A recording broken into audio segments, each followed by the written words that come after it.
It was my first year of university. I had just finished unpacking all of my stuff into my room, and my family had just left. Later on that same day, my roommate finally arrived, and right from the get-go, I knew this kid was the most socially inept person I'd ever met. I introduced myself as Dan, sticking out my arm for a handshake. He paused, looked down at my arm as if he didn't understand at first, then laughed and went, "Oh," and gave me an almost dead fish handshake. I had to ask him for his name since he didn't even tell me when we shook hands. He was Dale.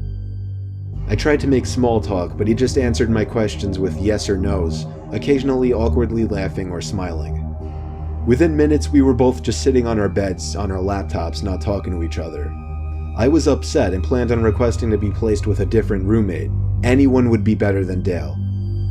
I thought Dale was just a really awkward kid, but I soon learned he was much more than just that. I met some of the other kids on my floor and they seemed cool, so that was good. I came back to my dorm after looking around campus the first night to find Dale still in the same position he was in when I left. I said, "What's up, Dale?" and he didn't answer.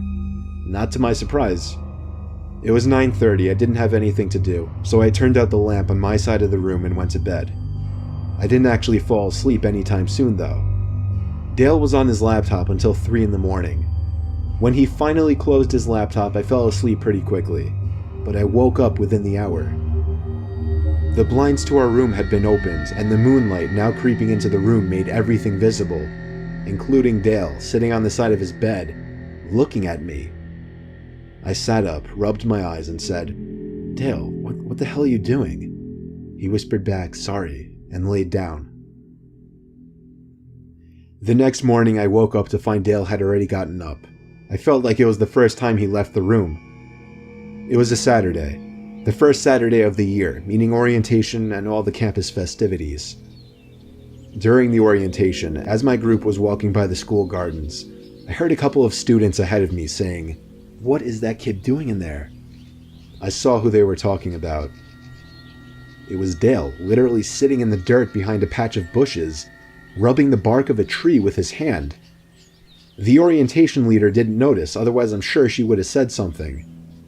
I just walked by not saying anything, eventually telling the 2 kids I overheard that he was my roommate as a way to start a conversation and maybe make some friends. They apologized for me. None of us really knew if it was appropriate to laugh or not, but we did. I made friends with those 2 kids, and we made plans to get together that night. I also learned when I got back to my dorm that the school found another roommate for me. Things seemed to be turning around quickly for the better. I left the room that night to go meet up with the 2 kids I met. And when I got back, Dale was sitting on the desk chair facing the door. I said, "Oh, hey, what's up?" He said nothing, very matter-of-factly. I sat down on my bed and opened my laptop, and realized I forgot to lock it. I also realized that all of my emails had been opened. Emails I was pretty sure I didn't even read, and a bunch of folders of mine had been opened. Dale must have snooped through my laptop. When I asked him if he did, he responded no very loudly, half a second after I even finished my question. I could read him like a book. This creepy kid was literally going through my computer when I was out. I knew he did it, but I didn't pursue it. I was ready to go to bed, so as I went into my bed to look for my pajamas, I felt like my clothing had all been moved around as well. I knew I'd be out of there forever by tomorrow, so I didn't say anything. I woke up in the middle of the night to the sound of a zipper. I sat up and saw Dale on the ground, going through my bag.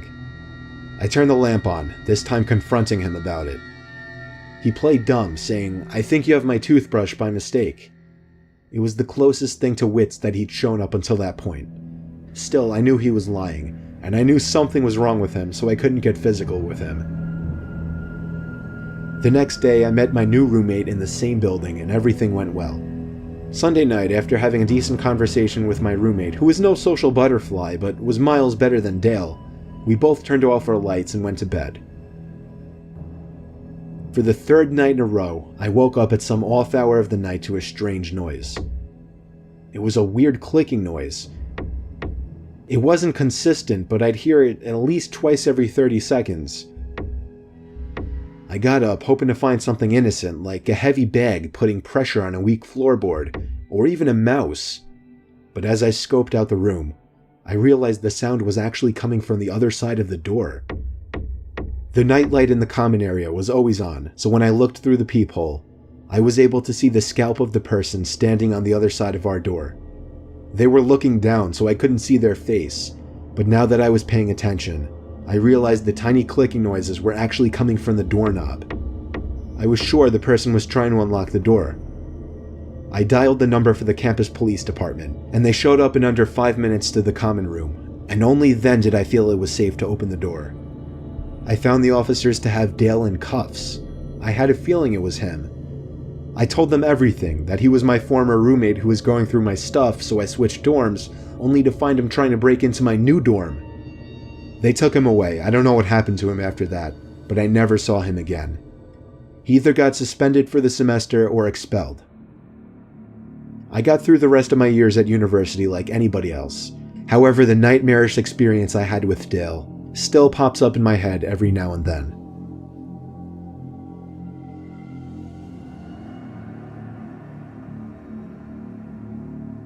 I went to Binghamton University for 2 years. I quickly made a big group of friends there, and we'd go out every weekend. One weekend on a Friday night in October, when my group didn't have any big plans together, me and 2 other close friends decided to hang out in the school nature preserve by the lake. There was this little clearing on the far side of the lake that was convenient for fires.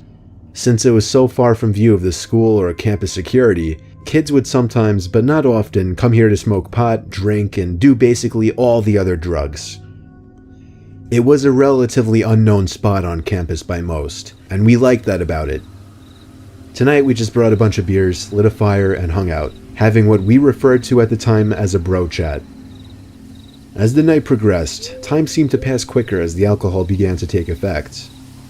Eventually it got to the point where we were all laughing so hard that one of my 2 friends was on the floor rolling in the leaves. That was when my other friend stopped laughing and went, "Shh." We all perked up and listened, and heard the crunching of leaves and branches in the distance. We threw our bottles in the lake since we were all under 21, and it wasn't unheard of for campus police to come through the woods on weekends to catch kids doing drugs. We tucked the rest of the beers into a backpack. I was moderately drunk, so my paranoia was higher than usual. That was probably the case for all of us. The fire exposed us to anyone passing through the woods. But the thing is, this spot was so unknown and far from campus that it was rare to find anybody else that deep into the woods. It sounded like just one person in the distance. The sound of a tree branch snapping not too far away freaked all of us out. None of us were really the confrontational ones from our group, so we were lacking that one person who would have the confidence to stand up and yell out to whoever was out there. Instead, we all just sat in silence, shushing each other. We heard what seemed to be somebody or something circling us, or at least walking around in a C shape around our little campsite. It literally started to feel like we were in the movie The Blair Witch Project, because these sounds in the near distance, like cracking tree branches and leaves crunching on the ground, kept echoing over to our campsite. We laughed about it at first, but I personally soon became terrified of who or what it could be. Out of the blue, a huge thud made all 3 of us jump. At first I didn't understand, even though I saw what caused the sound. It took me a few seconds to digest the fact that a branch had been thrown into the center of our little fire site. One of my 2 friends took off running, while my other friend and I sat behind, looking at each other, half laughing, half concerned. I feel like we didn't know yet if this was some kind of joke or not. Then, my friend let out a scream of pain as he was struck in the face by another tree branch. I grabbed the backpack, helped my friend up off the floor, and we hauled ass back in the direction of our dorm. When we made it to the road separating the nature preserve from our dorm, we stopped to catch our breath. But whoever was out there proved to be following us when we heard footsteps coming closer to the road. We continued to run back to the dorm, and when we got back to our floor, we found our other friend in his room already. We looked out of his room window down to the woods. There was someone pacing back and forth by the woods, and every time a car passed, they would walk back into the woods. Eventually, whoever it was went back into the woods for good, to never be seen again by us. we continued our drinking session in the dorm room, and within 10 minutes we were all laughing about it. It wasn't until the next morning that we all realized how terrifying that experience actually was. We never really went back into the woods past dark after that.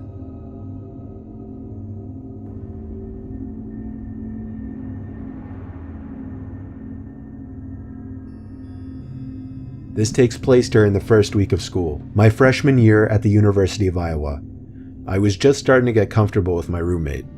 He was dedicated to the idea of rushing a fraternity, and rush week was starting the next week, but the parties were starting Thursday of the first week. My roommate didn't want to go alone because it would be harder to meet people that way, so he wanted me to go. I happily agreed to go with him. Even though I had no interest in rushing a fraternity, I still had intentions to go to parties. After all, I was attending a party school. My roommate wanted to go to one frat party on Thursday, and then parties at different frat houses on Friday and Saturday. On this Thursday night, we were headed to perhaps one of the lowest ranked frats. I'm pretty sure it was an underground one too. But his logic in attending was to have a backup frat in case the higher ones wouldn't give him a bid. The frat house was really far from campus in a much more slummy downtown area. We pulled up to a corner house, and if it weren't for the blasting music and cars parked everywhere, we would never picture this house as a frat house. It literally looked like they settled with the first house they found. We knocked on the door to immediately be greeted by some short, chubby guy in a white t-shirt holding a Solo cup. His shirt had sweat stains by his armpits and mid-belly area. He told us to come right in. The party itself was in a horribly dimly lit room with probably 50 guys bunched up into the living room. It was hot as hell in there to make it even worse. I think I saw maybe 2 girls at the entire party, neither of them even close to attractive. I gave the party a good 20 minutes, talking with one overweight foreigner after another, all giving off antisocial vibes. Eventually I waved for my roommate to get ready to leave, but a huge group of guys by the door made us decide to wait a little longer to avoid the awkwardness of leaving early. I continued to drink the cheap beers they were serving. I think I downed 5 cups before I could even feel a buzz. A heavy guy approached me with a tiny bottle in his hand and handed it to me, smirking and saying, "That'll get you shit-faced." I fake laughed and thanked him, expecting him to go away, but he just watched me as if he were waiting for me to drink it. So I did. It was maybe 2 shots worth of some kind of hard liquor. The guy then started making conversation with me, and every time I hinted that I was trying to get away, he would try to pull me further into this otherwise one-sided conversation. Things started to get really blurry pretty soon. I remember feeling dizzy all of a sudden, and the room seemed to be getting darker. That was the last thing I remember before waking up in a dark room, laying in a bed. I could hear the sound of music muffled behind closed doors, so I knew I was still in the frat house. It was a very dark room, however I could still make out certain furniture in the room, and a small closet door, not much else though. But even over the blaring music, I heard the sound of a plastic bag being crunched from the closet, as if somebody had stepped on it by mistake. I ran out of that room and down the stairs back to the overcrowded living room. I found my roommate and pushed him out the front door, past the group of guys still standing in a circle right next to it. During the car ride back to campus, I told my roommate I was drugged. He almost called the cops, but I said it would be foolish and pointless. My roommate then asked me an awkward question. Was I taken advantage of? I didn't feel any type of pain, and my clothes were all still on the same, so I assumed not. When I did a time check, I realized I'd only been out for maybe 10 minutes before waking up. Whatever the guy gave me must have been a dud or something, thank God. That was my college experience of attending an underground ghetto frat party, and it remains to be my scariest life experience.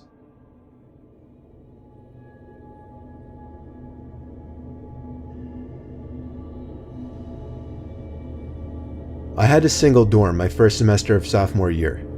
It was in the corner of the floor, kind of secluded from the rest of the dorm rooms, since it was in its own little section. You had to turn a corner to even see the door. It was nice because I'd be able to still talk with friends on my floor, invite people over to my room, and still have privacy when it was time to do homework or go to sleep.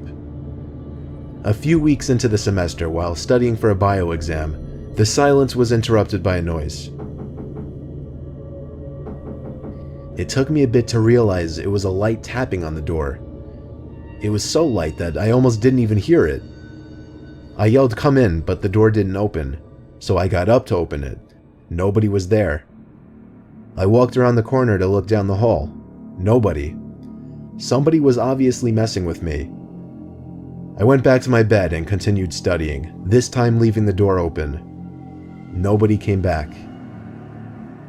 The next night, a few minutes after shutting the lamp in my bedroom to go to bed, the tapping on the door returned, only this time it was much louder, more of a knocking sound. I called out, "Who is it?" and again the knocking stopped and nobody answered. I got out of my bed quickly and opened the door to see my small private corridor was void of any people. Again, I ran the 10 feet from my door to the corner to look down the main hallway of the floor. Nobody. The next morning, I asked some of the other kids in the dorm if they had been messing with me. Everyone said no. The next night, I woke up after having been asleep for 3 hours. Someone was knocking on my door again, this time louder than ever. I had trouble deciding whether to open the door or not this time. With a bout of courage, I hopped up and opened the door. Nobody was there as I was expecting, but this time I full-on sprinted down the tiny corridor isolating my room, and when I turned the corner, I saw the back of somebody disappearing behind the far corner on the opposite side of the hallway. I ran as fast as I could down the hallway, and as I turned to the next hallway where I saw the person a few seconds earlier, I saw a door at the end of the hallway shutting.